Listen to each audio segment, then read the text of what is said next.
Bueno, buenos días a todos. Definitivamente vivimos en un mundo digitalizado, ¿verdad? En el cual, como resultado del gran impacto de las empresas de tecnología, tanto en las personas como en el desarrollo de la economía mundial, se llevan a cabo a través de Internet actividades como ventas de bienes, servicios, publicidad, streaming, redes sociales, plataformas, etcétera, y muchas otras transacciones, por lo que existe un desafío significativo para los gobiernos y autoridades fiscales sobre cómo grabar estas actividades de manera efectiva, debido a la naturaleza global y descentralizada de la economía digital. En ese sentido, pues, hemos organizado este pequeño panel y me gustaría iniciar preguntándoles, Joaquín, ¿qué es el principio de destino y por qué es especialmente relevante para la economía digital? Sí, muchas gracias, Antonio. Se escucha bien, ¿no? Sí. Buenos días a todos. Yo quisiera empezar aprovechando que es la primera pregunta, hablando un poco de economía digital muy brevemente, nada más para dar el contexto. Y básicamente la economía digital, ya todo el mundo está inmerso en ella, son los procesos transformadores que se dan utilizando pues estos elementos tecnológicos, tanto a nivel de producción como a nivel de comercialización de bienes y servicios. Entonces, pues ya todos conocemos las aplicaciones, las plataformas colaborativas, banca en línea, e-learning, tantas cosas que hoy en día se hacen a través de la economía digital y la evolución que esto ha tenido en los últimos 10, 15, 20 años. O sea, hablar de economía digital a principios de los 2000 era casi que un área desconocida, y eso obviamente conlleva retos importantes. Y el panel que nos convoca hoy, pues uno de esos retos es precisamente la tributación. Entonces, evidentemente la tecnología es muy evolutiva, muy dinámica y la regulación muchas veces no puede ir al paso que va esa tecnología. No es un tema o un problema inherente a Panamá, sino es un tema pues que están viendo diferentes jurisdicciones, te diría que la mayoría, si no todas, a nivel global, de cómo poder de una manera justa, equitativa, tributar este tipo de elementos que se dan a través de la economía digital. Contestando pues puntualmente tu pregunta, el principio de destino no es más que grabar o que se tribute donde está el consumidor final. O sea, hay dos principios. Está el principio de origen, que es donde se da pues el elemento de producción, el elemento de fabricación, y está el principio de destino, que es, como digo, donde está efectivamente el consumidor final. Y esto es importante porque, pues en mi opinión muy personal, un poco democratiza el tributo en el sentido de que se pague realmente donde se está dando esa actividad, donde se está generando esa rentabilidad, y que haya nuevamente un espacio para que ese cobro de ese tributo sea acorde o tenga una correlación directa con la actividad que se está llevando a cabo. Entonces, es un poco, pues también para preservar lo que se llama la neutralidad del tributo y evitar que se causen distorsiones económicas en temas de oferta y demanda, y que al final se busquen pues estas empresas digitales erosionar la base imponible para buscar jurisdicciones que les permitan pagar impuestos con una tributación más baja, ¿no? Entonces, en mi opinión personal, es muy importante que sea bajo el principio de destino para la preservación inherente de la neutralidad del tributo. Ok, perfecto. Entonces, siguiendo con el hilo conductual de las cosas, así como de manera tradicional se habla del concepto de establecimiento permanente, ¿no? Es decir, o sea, la presencia física sostenida de la empresa en el país que da lugar al pago de tributos, ¿verdad? También en economía digital se habla de la presencia digital significativa, que no es más que la idea pues de la empresa de que puede estar sujeta a impuestos en un país debido a sus actividades en línea. Entonces, en ese sentido me gustaría preguntarte cuáles son los criterios a considerar para determinar la presencia digital significativa y cuáles serían las implicaciones tributarias para que una empresa se considere con presencia digital significativa. Sí, yo creo que es importante iniciar ahí con el concepto de establecimiento permanente. Esto es un concepto que pues ya tiene varios años en el Código Fiscal, fue introducido por allá en el año 2010, traído pues de todos estos temas de convenios para evitar la doble imposición y demás. Y uno de los elementos principales del establecimiento permanente efectivamente es la presencialidad, o sea, el tema físico.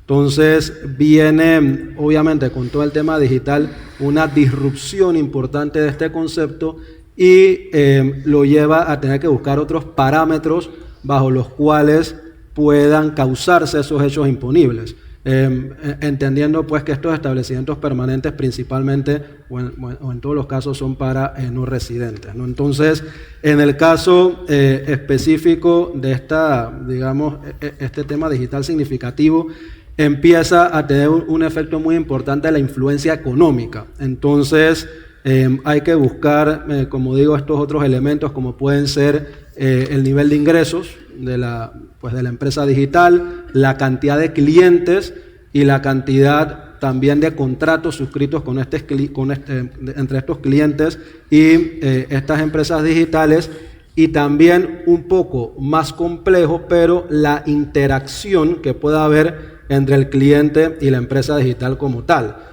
Pensemos, si estamos hablando de redes sociales, en post, o en cualquier tipo de interacción que pueda ocurrir dentro de esa red social. Entonces, hay que definir umbrales dentro de estos elementos que menciono que conlleven a esa tributación, ¿no? Entonces, evidentemente, eso va a conllevar a romper un poco el paradigma como lo tenemos hoy en día. Eso va a conllevar a cambios, evidentemente, en nuestras disposiciones fiscales, porque ya no sería únicamente el establecimiento permanente como lo conocemos hoy en día, en base a una presencialidad, a un elemento físico sine qua non, sino que tiene que haber necesariamente una nueva forma de gravar estas empresas digitales si lo queremos ver a través de un elemento comparativo de los establecimientos permanentes, como digo, ya incorporando estos elementos con los umbrales que bien considere la autoridad fiscal y que pues ya han sido instaurados, implementados y ejecutados en otras jurisdicciones. Entonces sería un poco bajo nuestra idiosincrasia, utilizando un término coloquial, panameñizar estos elementos y ver qué es lo que mejor calza dentro de nuestra regulación tributaria y que sea también hasta cierto punto un método simplificado que permita que estas empresas efectivamente puedan pagar sus impuestos o sus tributos de una manera acorde. Perfecto. Tomando en cuenta entonces, ¿verdad?, la naturaleza inherentemente global y descentralizada de la economía digital, con relación al principio de territorialidad fiscal, ¿verdad?, que es un principio clave en el sistema tributario internacional, ¿qué soluciones o enfoques consideran que se debe aplicar ante esta situación y cuáles son las formas en las que se pueden cobrar tributos derivados de la economía digital? Bueno, ahí tomo la palabra. Buenos días, si se escucha bien. Al principio, solo 10 segundos para decir a quienes no conocen, el Centro Interamericano de Administraciones Tributarias es un organismo internacional público que tiene sede aquí en Panamá, está desde 1967 y brinda el servicio de modernización y fortalecimiento y tecnificación de las administraciones tributarias de sus países miembros, que actualmente tiene 42 países, 34 son de América, tenemos Europa, también 4 de África y 1 de Asia. Entonces, en ese contexto, el CIAT acompaña a las administraciones tributarias en asesorar y, como dijimos bien, sino acompañar, pero no en decidir sus políticas fiscales, ¿no? Vamos más allá de puntos procesales para poder aplicar la política fiscal que decida el país en cuestión. Y en esa línea ya otros paneles han hablado y han mencionado la OCDE, las acciones, y básicamente muchos escuchamos Pilar 1 y Pilar 2, ¿no? Entonces sí, ahí estamos enfocándonos con la renta y, como decía Joaquín, esa jurisdicción de mercado, ¿no? Es decir, que ya estamos viendo el mercado en donde se obtienen esa rentabilidad, ¿no? Y no tanto donde la sede del establecimiento permanente por ese lado. Y bueno, y el pilar 2, ya sabemos que para determinadas empresas establecer un flat tax con determinados millones 750 millones de dólares y una rentabilidad mayor al 10%. Pero también tenemos la acción 1, que se refiere a la tributación indirecta de la economía digital. Entonces, ahí tenemos que ya también se han definido y se han dado recomendaciones para implementar. Y es muy importante que todos nosotros tengamos en claro, es decir, muchos lo tenemos, es decir, economía digital. Cuando ocurre fronteras adentro del país, le aplican la misma regulación que tenemos todos, ¿no? Por ese lado. Cuando el proveedor es no residente, por su parte, si estamos en el mercado B2B, tenemos el mecanismo de reversión, la retención cuando se realiza el pago y la responsabilidad de ese retenedor de ingresar el tributo al Estado. Pero obviamente se complica cuando estamos en el B2C. No podemos aplicar ese mecanismo de retención por parte del contribuyente, ¿no? Así como que, bueno, desconocer esa parte. Entonces, puntualmente, es decir, cómo le hacemos en esa parte, cómo le buscamos en esa parte. Y en esa línea, y si bien adelantándome un poquito al respecto, por lo que viene siguiendo, es decir, ¿qué es lo que hemos visto en muchos países que han aplicado? Es decir, es la retención en el medio de pago. En la generalidad, el medio de pago es una tarjeta de crédito o de débito, en la cual se puede identificar ese proveedor del exterior, ¿no? En esa línea han trabajado algunas administraciones y algunos países, no solo la administración, que podemos contemplar, bueno, Costa Rica, Argentina, pero puntualmente, ¿cuáles son esos inconvenientes? Porque la administradora de la tarjeta de crédito no conoce a quién yo le estoy comprando, si es un servicio digital del exterior, es decir, tiene un nombre a cuál le va a hacer el cargo. Entonces ahí la administración tributaria realmente debe proveer esa información, ¿no? Y, como sabemos, son listas libres. Hay algunas empresas que son conocidas, otros que son grupos económicos y muchas otras que no conocemos, ¿no? Y más allá de, bueno, hacer una búsqueda, googlear, una búsqueda de internet, a ver que sí, que no, o muchos otros servicios que consumen áreas especiales, es decir, profesionales específicos, ¿no? Y que no son conocidos para todos. Entonces, realmente esa búsqueda puede ser hasta un poco incompleta por el otro lado. Pero por aparte, y viendo el principio del destino, yo puedo comprar con mi tarjeta aquí en Panamá, realmente, y ese destino o ese consumo ser diferente, ¿no? Tenemos una plataforma de alojamientos en la cual puedo comprar el alquiler aquí en Panamá y en otro país.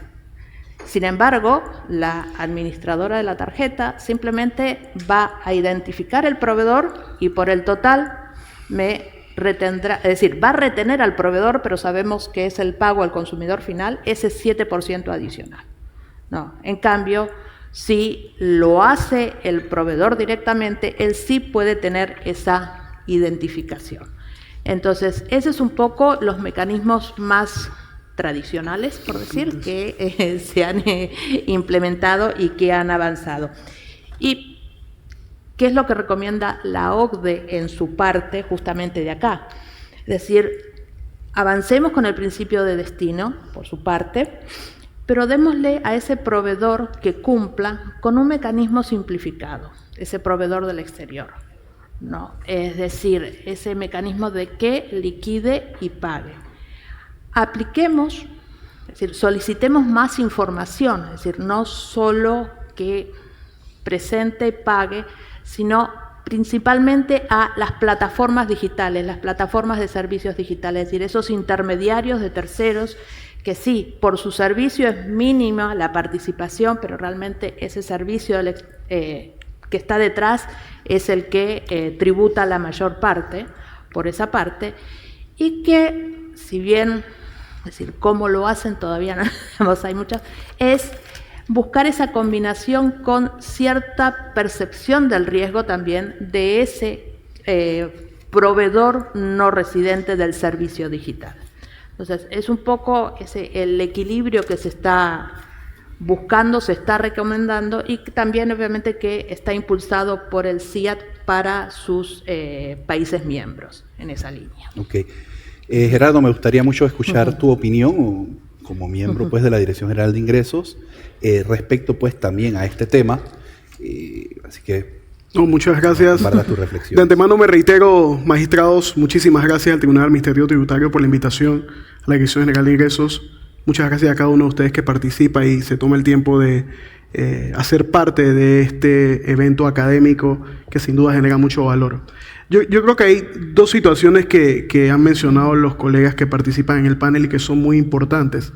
Y que creo que hay que atender primero a que no son símiles su tratamiento desde el punto de vista legal. En primer lugar, la sujeción jurídica de un contribuyente, en este caso la persona compradora o adquirente del servicio o la mercadería, no tendrá el mismo valor que aquel que produce o que pone en disposición el producto. Y esto es importante porque no es un debate de nueva data. Hay unas referencias bastante típicas que se suelen utilizar. Una es el fallo de Lotus, del antecedente de la Corte Interamericana de Justicia, donde se habla precisamente del derecho que tienen las administraciones tributarias o los países. Las administraciones no hacemos legislación, lo hacen realmente los parlamentos o lo hacen los países a través de su parlamento, de poder generar normativa que en este caso garantice la soberanía tributaria. Luego están las normas que el país lleve a cabo para establecer esa sujeción tributaria y que no son menores y que creo que son importantes que cada uno, cada país las verifique, porque en ese fallo queda claramente establecido que los países, indistintamente de que acojan este tipo de documentos de carácter internacional, pues no renuncian obviamente a la sujeción tributaria o en alguna medida a llamar obviamente al orden tributario a lo que considera son sus nacionales. Y la segunda referencia, que data más o menos del 46, que es el fallo célebre de Rondean entre Guatemala y Liechtenstein, en donde en ese momento se discute sobre la residencia fiscal y el tratamiento diplomático de las residencias fiscales y el tratamiento o la sujeción jurídica de los estados. Y este estado, Guatemala, que típicamente se da justo después del término de la Segunda Guerra Mundial, hace precisamente algún nivel de barrido fiscal, y esa es la importancia del fallo, y determina que en función de su alianza, producto del término de la Segunda Guerra Mundial, va a llevar a cabo un gravamen con nacionales que son de Alemania. Y ahí se determina en este fallo, precisamente, que indistintamente del tratamiento diplomático de la residencia fiscal, usted como país, obviamente, tiene siempre la disposición de traer a sujeción legal a los que consideren son responsables en carácter tributario. Entonces, cuando vemos, obviamente, todas las directrices de la OCDE y demás, y aprovechando, pues, obviamente, la espléndida presentación que se ha hecho antes, yo creo que es importante, sin lugar a duda, entender en primer lugar que las normativas de OCDE van acompañadas de la implementación que haga cada país en función de sus normas domésticas. Eso es súper importante porque tiene que haber una congruencia entre, obviamente, las disposiciones de tratamiento, bien sea de Pilar 1 o Pilar 2, y también, obviamente, el derecho doméstico. Porque obviamente se trata, al final, de cómo hacer. Y luego, en términos del contribuyente como tal y destinatario final del tributo, en función de esta, que es la recomendación que usted bien menciona de OCDE, y que trata del impuesto indirecto al servicio. Ahí resulta, en primer lugar, resulta la primera problemática, en mi opinión, que nace producto de la nacionalidad. Y por supuesto, y solo para algunos datos de referencia, creo que vale la pena para quizás encasillar la conversación de por qué se habla de esto con tanta frecuencia y por qué es importante. En primer lugar, el crecimiento en términos de comercio electrónico entre el 20 y el 22 creció 35 puntos. Eso significa que desde el 2013, cuando en alguna medida salimos de una crisis económica y demás, no había crecido tanto el comercio. Eso es súper importante. Aquí la recaudación, y cada vez que tengo la oportunidad de intervenir, no me voy a demorar mucho más, y perdonen, a mí también me gusta hablar mucho, así que me sentí muy identificado con usted, créame. Cuando hablamos precisamente de tributación, la tributación es una función de la productividad. Si no hay productividad, no hay tributación. Por ende, cuando hablamos de crecimiento comercial, directamente estamos hablando de tributación. Por ende, eso no lo podemos perder de vista, no podemos disociar elementos. Y luego, cuando hablamos de, obviamente, comercio electrónico, ¿ok? El comercio electrónico en términos de intangibles en ese mismo periodo creció 80 puntos, con relación al comercio tradicional, que solamente creció 0.4%. Es decir, tenemos mayores instrumentos de comercio que son difíciles de trazar, ¿ok? Y con mayor valor en este momento. Los que más crecieron, juegos, libros electrónicos. ¿Cuántos compraron libros electrónicos entre el 20 y el 22? Que nunca habían comprado un libro electrónico. ¿Cuántos hemos comprado juegos para nuestros hijos? Claro. Entonces, al final del día, esa es la razón primordial por la cual para las administraciones es determinante hablar primero de intangibles. Ahora, eso supone un gran problema, que creo que estamos de acuerdo.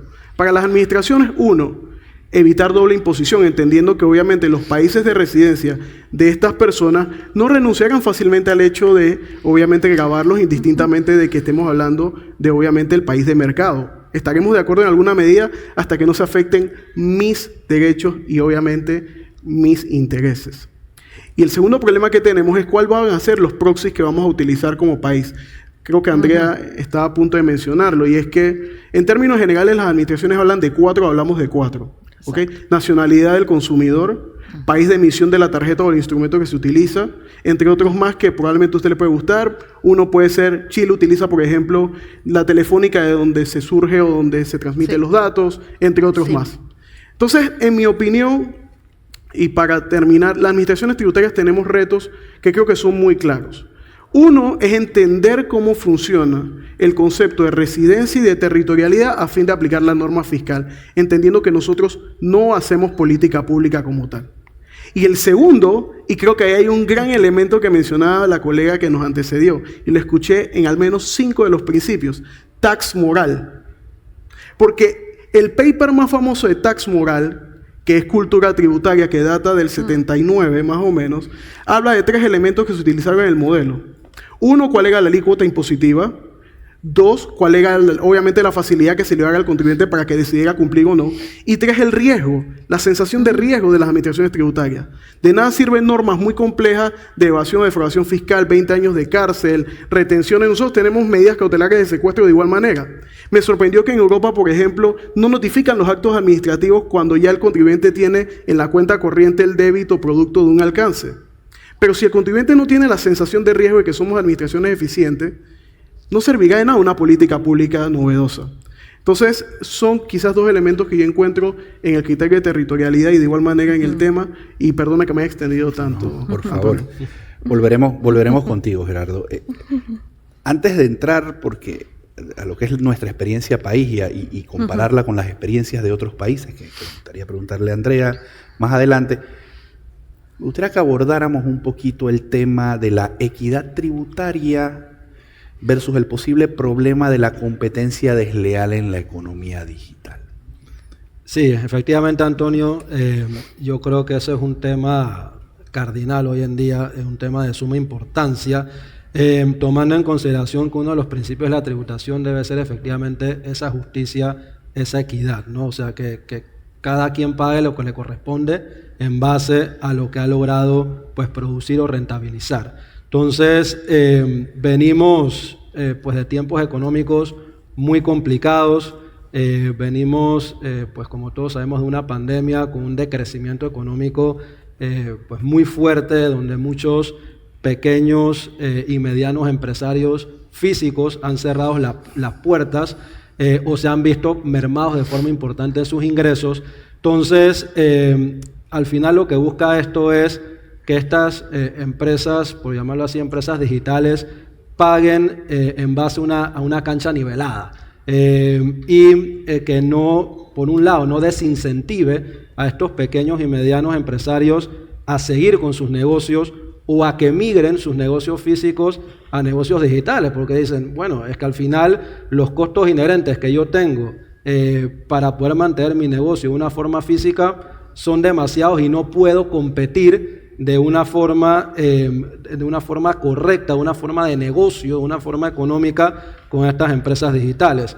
Pero por el otro lado también hay que tener un poco de cuidado de cómo se graba estas empresas digitales, porque lo que no quieres, por el otro lado, es desincentivar a que estas empresas digitales no hagan negocios o no tengan una productividad en tu país, porque en definitiva esta digitalización lo que conlleva también es innovación para el país, lo que conlleva es una amplitud de conocimiento en muchas materias y en consecuencia es importante. O sea, al final lo que buscamos es que esa cancha sea igual para ambas partes, mencionando por un lado el tema digital, por el otro lado el tema físico, y que esos impuestos se paguen con unas reglas similares donde no se cree una diferencia simplemente porque un negocio es digital o un negocio es físico. Entonces, evidentemente, pues habrá retos para el tema digital que hay que afrontar, pero nuevamente puntualizando y teniendo cuidado tampoco de irse mucho más allá, tratando de buscar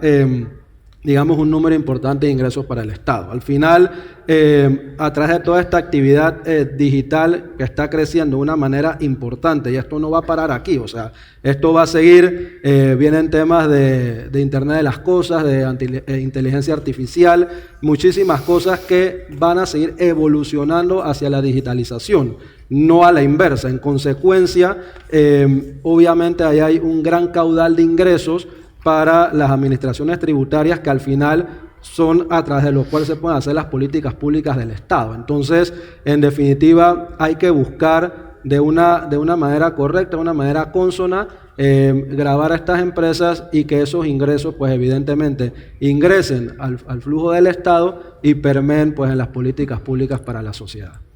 Perfecto. Bueno, volviendo un poco entonces al tema, me gustaría, al tema anterior, me gustaría, Andrea, que nos comentaras un poquito cuál ha sido la experiencia de algunos países como Chile, Colombia, algunos otros de nuestra región que ya tienen implementado el tema de la tributación a la economía digital. Sí, y un poco para seguir en línea con, digamos, con lo que referenciaba Joaquín y Gerardo. Tenemos que pensar, es decir, sí, buscamos el equilibrio fiscal, el equilibrio tributario, pero sabemos que son diferentes y que no lo vamos a lograr. Entonces, un poco también cuando a veces hablamos con Gerardo, yo soy contadora, no soy abogada, entonces voy así a lo práctico y digo, bueno, pero pasa así, así, así. ¿Cómo? Entonces, eso es puntualmente. Y en esa referencia que recién citábamos la retención en el medio de pago con todas. Chile lo que hizo e impulsó, y podríamos decir que justamente la coyuntura temporal le ayudó de casualidad porque fue en el año 20, pero él desarrolló su propio mecanismo simplificado de declaración de proveedor de servicios digitales, de proveedor no residente en Chile. Básicamente dijo, ok, venga, inscríbase de una forma muy sencilla, es decir, venga, ni siquiera venga, inscríbase en el portal de una forma muy sencilla, un correo electrónico, unos datos básicos, declare. ¿Quiere declarar mensual o trimestral? Opte por uno. Obviamente va a ser solo débito fiscal, no se va a tomar ningún crédito de ninguna compra ni ningún gasto, y me envía el pago a través de una transferencia SWIFT. Si nosotros entramos hoy al portal del Servicio de Impuestos Internos de Chile, observamos que desde esa época, ahora, septiembre, tienen 390 proveedores de servicios digitales del exterior, los cuales es de consulta libre, y podemos buscar que hay algunos importantes, ¿no?, que simplemente lo hacen, ¿no?, y han aumentado su recaudación. Entonces, por el otro lado está lo que decíamos, esa percepción del riesgo o esa gestión del riesgo. Si bien Chile no lo ha implementado, lo tiene en su legislación, el incumplimiento implica la aplicación de la retención con todos los desvíos o podríamos decir injusticias a el usuario consumidor de ese servicio, porque no sé dónde lo vas a consumir, pero lo estás usando y va a ser sobre el total del gasto. Entonces, y por el otro lado, también de cultura tributarias. Esas empresas quieren cumplir, quieren tener un buen nombre, entonces ya no es solo un país, es decir, son un grupo de países, son las administraciones tributarias que lo están analizando y que le están exigiendo ese cumplimiento. Entonces, Colombia también lo hizo, pide más información de acuerdo a las normas. Insisto en Chile porque realmente uno en Chile puede verlo todo en el portal libremente, en cambio en Colombia ya no puedo acceder como una simple consulta a saber quién está declarando y quién no. Entonces eso también ayuda justamente a estos proveedores no residentes o contribuyentes no residentes, pero contribuyentes virtuales, no sé realmente cómo decirle, a tener ese cuidado con su reputación en ese país y de referencia para otros países. Entonces, en esa línea, el CIAT ha diseñado y ya tiene, digamos, implementado y puesto a disposición de los países un módulo que se llama DEC, Digital Economic Compliance, o de cumplimiento de economía digital, en el cual es de código libre, está disponible para sus países miembros y justamente tiene estas funcionalidades para que la administración tributaria lo utilice y el contribuyente. Tiene dos portales, el contribuyente, la administración o el funcionario, le permite hacer la declaración y el país, por eso cuando hablamos de parámetros, decide. Como decíamos, Chile le da la opción mensual o trimestral. Colombia le dice bimestral y no declare cuando no tiene ingresos. No sé cómo lo controlo, pero confío en usted. Entonces, bueno, semestral o pague cuando quiera. Es decir, todo eso se puede, más allá del soporte de la legislación, hay una herramienta informática que lo contempla. El contribuyente, como decíamos, hoy hablábamos, digamos, bueno, se inscribe, okay, ¿qué información le solicito? ¿Cuál es mi normativa legal y no solo el marco impositivo? ¿Qué me exige este país, este país Panamá, o qué me exige el país que lo esté instalando? Y qué lo puedo flexibilizar y qué no. Es decir, tenemos que ser un poco, como digo yo, disruptivos. Es decir, le voy a exigir que se inscriba en el registro público y tenga un agente residente. Es decir, o realmente eso es lo mismo que un contribuyente aquí en Panamá. Entonces, ¿cuál es ese equilibrio que estamos buscando para que venga a tributar, es decir, él venga virtualmente a tributar a Panamá, ¿Cuándo le doy esa simplificación y cuándo le aplico ese riesgo o esa gestión de riesgo? Porque tampoco me sirve hacer, o establecer multas pecuniarias, porque bueno, sí, cuando puedas, haceme la gestión de cobro. Exactamente.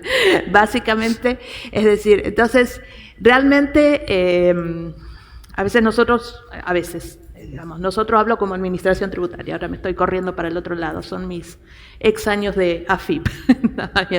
Entonces, ese concepto que tenemos de el contribuyente con sus obligaciones en el territorio, realmente cambia y esa exigibilidad o ese control ya no lo podemos hacer, pero debemos hacer otro. Entonces ese equilibrio, es decir, inclusive, como te comentaba, estoy viendo, la administración, un contribuyente, o estamos teniendo una relación de cliente. Claro. Entonces, cuando vamos a aplicarlo, tenemos que ver esa flexibilidad, esa simplificación y ver el marco legal y, como decíamos, y no solo el impositivo, sino ese procedimiento para ejecutar y lograr el cobro de esos tributos. Y solo para complementar, como se dice, y pasar el aviso, el CIAT en el año 21 hizo un estudio económico sobre tributación indirecta sobre la economía digital y su potencial recaudatorio, en el cual participó Panamá. Así que los invito a leerlo, porque bueno, obviamente fue hecho con un economista, tiene sus fórmulas y sus bases, que no la voy a explicar porque no las sé, pero es un buen referente justamente para esas medidas de esa potencialidad recaudatoria a contener. Perfecto. La verdad que hay muchísimas cosas que considerar respecto a este tema, ¿no? Finalmente, entonces, Gerardo, me gustaría conocer, ¿verdad? ¿Qué está haciendo Panamá? ¿Qué está haciendo la Dirección General de Ingresos en ese camino hacia la implementación de la tributación de la economía digital? ¿Qué hemos implementado? ¿Cómo hemos avanzado? Coméntame un poquito qué estamos haciendo. La pregunta es ¿qué no hemos hecho? ¿Qué no hemos hecho? Al final hemos tratado de buscar recursos. Fíjense, yo creo que, y la verdad agradezco muchísimo la oportunidad de coincidir con Andrea en este panel, por supuesto diseñado por el TAT, porque lo primero es, Andrea acaba de mencionar algo que creo, y no lo quería mencionar yo, pero que es muy valedero. La administración tributaria no solo de forma empírica trató de tener elementos de juicio para determinar por qué razón debíamos o no ir a por la economía digital. Eso es importante, porque en términos de recaudación, y creo que algunos coincidirán conmigo, y algunos un poquito mayor recordarán, que la administración tributaria de la legislación panameña eliminó alrededor de 3 tributos en la década de los 90 o 2000 más o menos, que existían en el Código Fiscal, porque su costo de recaudación era mucho más alto que realmente el tributo per se. Y estos son elementos que se valoran en las administraciones tributarias, así como en cualquier rubro de negocio. ¿Cuánto me cuesta recaudar? Y lo mencionaba la colega hace un momento. ¿Y cuál es el beneficio que obtengo de cada dólar que invierto ahí? Y precisamente era importante entender primero, ¿es Panamá o no un país digitalizado que amerite transicionar de forma ágil hacia allá? ¿O tenemos tiempo para considerar si implementamos o no Pilar 1 y Pilar 2 para caminar en ese sentido? Porque recordemos que Panamá desde el 16 era parte del marco inclusivo. Aquí veo personas que trabajaron en eso desde el principio y que lo hicieron de manera muy eficiente en ese momento y que lo han venido haciendo y han venido discutiendo, representando a Panamá en el marco inclusivo. Entonces las decisiones de derecho interno no deben estar abstraídas de las decisiones que como país hemos tenido de formar parte de ese foro mundial. Entonces, primera decisión era, ¿queremos o no caminar hacia allá? ¿Y por qué queremos caminar hacia allá? ¿Cuáles son las implicaciones tributarias? ¿Qué vamos a recaudar o no?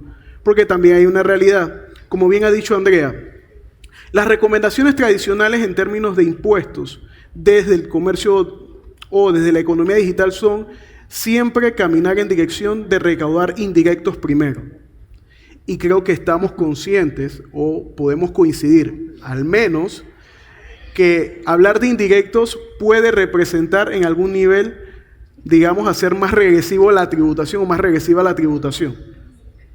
Y luego está el elemento de si queremos o no garantizar una cancha nivelada, que creo que también es determinante. Hay algunos elementos económicos que son parte de ese estudio. Entonces ese estudio se hizo con la participación de Panamá. Ahí hay datos estadísticos que obviamente para ese momento, estamos hablando de 2021, reflejan cuál era la realidad de Panamá en términos de economía digital y que son súper valiosos, pero además hay datos de la administración tributaria chilena, por ejemplo, la administración tributaria uruguaya, que es un caso de éxito en materia de tributación en la economía digital, entre otros, y Uruguay tiene, digamos, algunas consideraciones que a mí me parecen súper interesantes, pero que no son objeto de esta discusión. Luego el otro elemento es la participación de la administración tributaria en los proyectos de ley tendientes a gravar o generar tributos en la economía digital. Y ahí hay 2 elementos que creo que hemos sido bastante, digamos, beligerantes en nuestra participación. Lo primero es separar las discusiones entre directos e indirectos, por una razón fundamental, la agilidad con la que esto pudiera abordarse.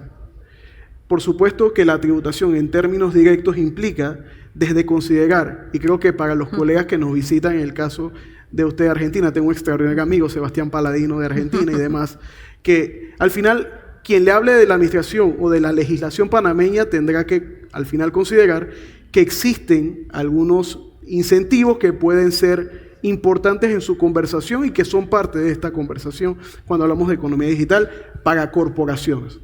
Y luego, ¿qué piensan las empresas? Porque mencionaba Andrea algo. Una buena idea, sin que alguien la siga o la considere buena idea, pues es una idiota. Entonces, hablábamos con Alay, que en ese momento México estaba implementando parte de sus normas en términos de tributación.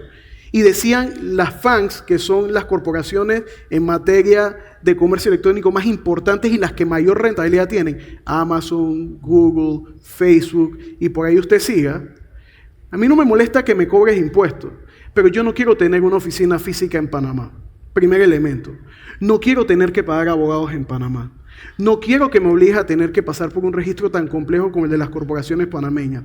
No quiero que me obligues a presentar formularios todos los meses. No tengo problema en que me cobres impuestos, pero tampoco me obligues a tener que recurrir a alguien para que pague los impuestos. Los quiero pagar a través de banca en línea y quiero pagarlo con una boleta electrónica. Todas esas son consideraciones que cuando usas Design Thinking tienes que obviamente diseñar. Ya las administraciones tributarias no somos esas administraciones inquisidoras que sencillamente imponemos y el contribuyente tiene que obviamente aceptar lo que estamos diciendo. Entonces, sin duda que eso supone otro elemento a considerar y para eso nos reunimos con Alay y entendimos primero qué era lo que ellos querían, entendiendo también algo. El caso más cercano que tiene la República de Panamá, creo que algunos lo han visto más de cerca, es el caso de Costa Rica, que en el 2019 implementa una norma de comercio electrónico, pero que se actualiza bajo la premisa de funcionarios que tienen que mantener un constante, digamos, audito de cuáles son las páginas de tráfico de sus ciudadanos.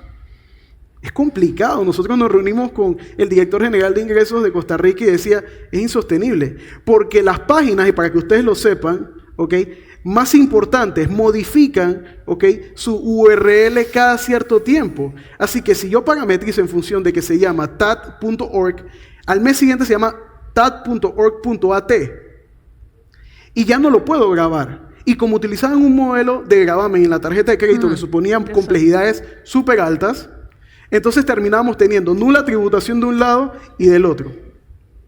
Entonces, estos tipos de problemas, que son problemas prácticos, a veces no son problemas de leyes. Uno diseña una ley en una oficina y pues es una ley hermosa. Puedes aplicar todas las buenas prácticas del mundo, pero si no entiendes en el mercado qué está pasando, terminamos teniendo problemas y es lo que pasa en muchas de nuestras administraciones tributarias en Latinoamérica. Ojalá fuéramos Estonia. Ojalá fuéramos Estonia y tuviéramos 99% de los trámites en línea. Solo hay 2 trámites y yo siempre he hecho este chiste que no se pueden hacer en Estonia de manera electrónica. Casarse y divorciarse. Exacto. Los demás todos lo pueden hacer en línea. El flujo de información es abundante. Puedes hacer un montón de cosas. Entonces la Administración Tributaria ha tratado, dentro de la medida de sus competencias, de entender cómo funciona el mercado. De colaborar con la Asamblea para que no se diseñen políticas públicas que solo terminen afectando un sector del mercado. La primera norma que surge en ese sentido es el proyecto 229 célebre, que ustedes lo recordarán, del 2019, y que solo abordaba un modelo, que era el modelo de economía de intercambio. Llamémoslo por nombre, una plataforma de transporte, una plataforma de delivery y otras más. Eso no es la economía digital. La economía digital son muchos modelos de negocio que van muy por delante de lo que podamos diseñar en política pública, y si al final del día diseñamos solo en función de uno, nos estamos perdiendo de vista que hay un montón más. Entonces, entender esto para nosotros como Administración Tributaria fue muy importante. Y por eso participamos de estos proyectos de ley y hemos sido bastante beligerantes en hacerlo. Y luego está, por supuesto, la labor 100% de concientización de las razones apropiadas por la cual migrar de un modelo físico a un modelo electrónico. Yo creo que no hay que satanizar uno u otro.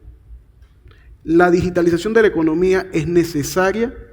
Al final del día le da oportunidades a comercios que tradicionalmente no tendrían una exposición como en la economía digital. Pero tampoco, ¿ok?, puede perderse de vista que puede provocar, como decía el colega, ¿ok?, una cancha poco o nada nivelada en función de un montón de elementos. Entonces, hemos tratado de participar en eso y por último hemos propuesto a el órgano ejecutivo la posibilidad de regular en alguna medida también la relación con los autónomos, que creo que es un tema que no hemos discutido acá, pero que España tiene un gran problema, que lo tienen países desarrollados y que forman parte de la economía digital y que no necesariamente tienen relación con el consumidor o con el proponente o el gestor del acto de comercio o el prestador de servicio. Perfecto, muchas gracias a todos. Entonces, no sé si tenemos alguna pregunta formulada. No hay preguntas, todos tenemos hambre a esta hora ya. O todo estuvo muy claro. Alguna habrá, alguna y nos habrá. estamos portando re bien O con el entendieron horario. todo o no entendieron nada. Yo creo que los magistrados nos pusieron acá por castigo. Hace un frío acá arriba. Sí, Yo no sé cómo usted exacto. podía. Ahora tenemos la primera pregunta dirigida a Andrea, Bueno, y que dice así. a ver. ¿Qué hacemos en los casos donde las plataformas digitales, por ejemplo Amazon, cobra impuestos sobre la mercancía? ¿Se debe pagar impuesto específicamente sobre el servicio de la plataforma digital? Además del pago, obviamente, pues, del impuesto que ya hemos cubierto sobre la mercancía. Claro, bueno, ahí tenemos el bien físico y, es decir, varios regímenes aduaneros que podrían aplicar al respecto, ¿no? Estamos considerando que yo compro ese bien en el exterior y lo traigo a Panamá. Entonces, nosotros la mayoría utilizamos un sistema de correo simplificado, ¿no? Que ellos tienen un régimen simplificado de menor valor y en esa liquidación se basa la factura que emite Amazon, en la cual está el bien y el servicio. Y sobre ese valor se le debería aplicar impuestos. Si es régimen simplificado menor de, no recuerdo acá el monto, está exento de tributos, señores. No va a pagar. Sí, digamos, estaba ahí. Más allá de que, bueno, haya facturas falsas, de que esté subvaluado, es decir, revisión de la aduana. Inclusive hay régimen simplificado que yo importo directamente, simplificado porque es por única vez, no tiene fines comerciales, es propio consumo. Entonces ahí también voy a tomar el importe, en el cual va a ser la base de mi declaración, participará un agente de aduanas y en base a eso y en base al origen, si no tiene tratado de libre comercio o de exoneración de tributos mutuos entre los países, pagará la tasa respectiva del arancel y el 7% del ITBMS. Entonces, esa es la base para el bien, ¿no? Es decir, en la factura de Amazon ya me viene su servicio y esa es la base imponible para tributar en aduana. Distinto es cuando, obviamente, en Amazon compro un libro audible o una película y lo veo en casa y lo pago con internet o con el abono. Tengo un abono que me cubre, básicamente, mensualmente poder comprar X cantidad de películas. Entonces, ahí sí, hoy no tributa. No, hoy en Panamá no tributa, aplicará el mecanismo de retención en el medio de pago en otros países, o algún método simplificado que Amazon declara. De hecho, es uno de los que está incluido en Chile, tributando, y son varias empresas porque son varios negocios, es decir, es el grupo, así que sí, tienen las dos, Bien. tres. Luego tenemos una segunda pregunta, también dirigida a ti. ¿Cuánto tiempo aproximado lleva el sistema del SIAT en ser implementado en Colombia? ¿Asumes cuánto tiempo tiene de haber sido implementado en Colombia y otros países? Y si es posible aplicarlo en Panamá y vincularlo de alguna manera con nuestro sistema iTax 2.0. Aclaramos. El sistema que implementó, digamos, que diseñó y ha desarrollado el SIAT, el DEC, no es la implementación de Chile y Colombia. Ellos desarrollaron su propia aplicación para realizarlo. El que sí, digamos, aquí en América lo ha, podríamos decir, instalado en la administración, en el portal web de las administraciones respectivas, es Guatemala, que es el que está más próximo a, es decir, pendiente de aprobación de la reforma legal, así que eso por ese lado. Honduras, República Dominicana, Nigeria, y acá estoy como los como es como el Dibu Martínez atajando los penales con Países Bajos, que para mí me pareció más duro que con Francia, digamos, estaba ahí. Y Panamá también lo ha contemplado. Justo iba a decirlo, porque yo quiero decir, voy a contar una infidencia acá. Cuando el CIAT desarrolla este proyecto con la NORAD, exacto, el país modelo donde se iba a implementar era la República de Panamá. De hecho, se hicieron todas las adecuaciones para implementarse. Y aquí hay un elemento que es súper importante y por eso yo creo que no puede haber una desconexión entre la materialidad de los pueblos y el diseño de una norma pública o de la decisión. Y usted mencionaba algo que me parece súper interesante, la intención política de llevar a cabo una implementación. Por supuesto, lo mismo que le está pasando a Guatemala, nosotros desde el 2019 tenemos todas las implementaciones tecnológicas listas en la administración tributaria. Pero necesitamos la norma. Porque Panamá, su norma en materia de indirectos establece que son bienes corpóreos. Primer problema. Porque obviamente la mayoría de las transacciones de comercio en la economía digital son sobre intangibles. Entonces necesitas una modificación legal para poder llevar a cabo esta implementación. Entonces, perdón que te interrumpió, Andrea, pero yo quiero salvar la patria. Panamá estaba listo. Ahí voy, por eso. Ahí iba atajando el penal hacia el otro lado, justamente. Muy bien, yo creo que hemos cumplido con una puntualidad casi inglesa con el tiempo que nos han asignado.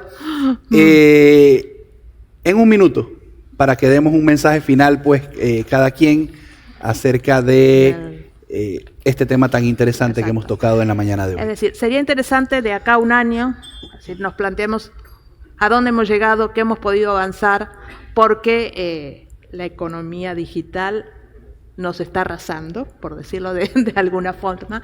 Y por otra parte, los invito a consultar dentro de la biblioteca del CIAT lo respectivo a este módulo DEC. Este es de acceso libre. Se ha trabajado también con la OCDE, porque acá me lo traje, es el kit de herramientas de IVA digital para Latinoamérica y el Caribe, y también la guía del propio sistema, ¿no? Es decir, para ver hasta, como digamos, las pantallas de ese sistema y qué contemplan y todas esas cuestiones, y lo que había referenciado también sobre la tributación indirecta sobre economía digital, que participó Panamá, así como, bueno, varios puntos o varios artículos en el blog que también son muy amenos de leer para este tema. Ahí está.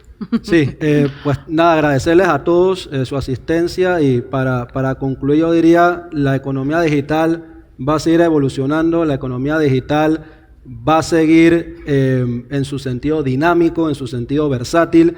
En consecuencia, así mismo tiene que ir la normativa, así mismo tiene que ir la legislación. Me gustó mucho algo que dijo Gerardo, de que hay que conocer lo que está pasando en el mundo real. Eso yo creo que es vital para poder entender y comprender realmente dónde y cómo debe ser ese evento de tributación. Entonces, este es un tema que todavía da para mucho. Yo creo que estamos en el inicio, ni siquiera en la mitad, y esto seguirá evolucionando, y en esa misma medida yo encuentro que hay una voluntad de parte, pues, de la administración tributaria local, que es lo que, pues, nos interesa acá en Panamá, de adecuar normativa y de ver cómo, pues, de una manera justa, equitativa y nivelada, esos ingresos entran, pues, al erario público, ¿no? Eso sería a nivel conclusión. Bueno, voy a poner el reloj para no equivocarme. Número uno, yo creo que es importante para los efectos de cualquier tema tributario discutir en Panamá, sobre todo, y a nivel de Latinoamérica, sobre cultura tributaria. Creo que eso es determinante para primero entender la necesidad que existe de los tributos y luego de allí que los países, no hay una medicina general para todos. Cada país tiene una medicina que le es conveniente y en la forma en que le es conveniente. El diseño de las políticas públicas está en función de la idiosincrasia de cada pueblo. Y en la medida en que el pueblo entienda, en función de la culturización, para qué son los tributos, cuáles son las formas adecuadas y demás, tendremos mejores políticas públicas. En segundo lugar, yo quiero invitarlos, porque lo hemos dicho hasta la saciedad, por favor, pidan su factura. Esto, ¿por qué lo digo? Y aunque parece un chiste, porque esa es la forma más sencilla de nivelar la cancha frente al comercio digital. ¿Ok?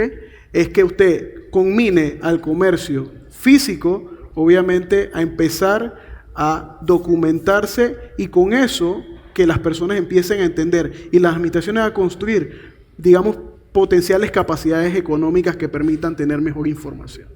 Yo les agradezco nuevamente por el tiempo al Tribunal Administrativo Tributario, a los colegas que se encuentran hoy acá. La verdad es una sala que puede subestimar muchísimo. Hay un montón de tributaristas, maestra, qué gusto verla. Y les invito a que sigan escuchando las ponencias que al final del día generan muchísimo valor, obviamente, en el ámbito profesional de la República de Panamá. Muchísimas gracias. Hombre, muchas gracias, Gerardo. En nuestro nombre y a nombre del Tribunal Administrativo Tributario, pues agradecemos habernos honrado con su presencia y enriquecido nuestro conocimiento en este tema tan interesante. Muchas gracias a ustedes. Muchas gracias. Gracias a nuestro